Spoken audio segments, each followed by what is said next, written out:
Next thing we're going to talk about is going to be answering rules. The big one right here will be this default. If you notice, this is set to simultaneous ring, and it's got the extension number. All of our accounts are configured in this manner. That way, if you attach a web phone or a mobile application or any other device to your user account and the call comes into your extension, it'll ring all of those devices at the same time. I went ahead and took this one a step further, and I added an external number to this bottom field, and I set a timer for 10 seconds. In this particular case, if a call came in, it would ring whichever devices were attached to this account, and then after 10 seconds, it would start ringing that external number till it hit the ring timeout, and then it would bring it back to the user's voicemail. To get an understanding on how these answering rules work, let's move over to time frames. And we're going to go ahead and create one for today.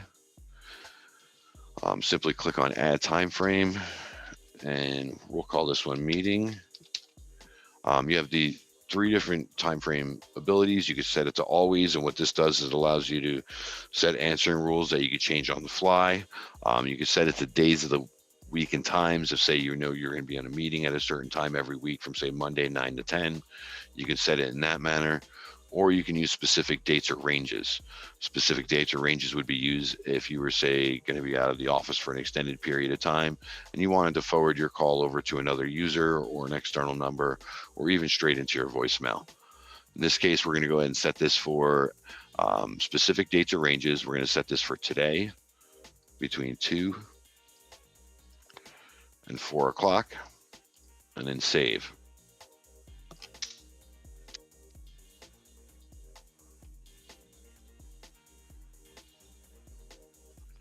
All right, now in order to apply the time frame, we're going to go back to your answering rules, click on add rule.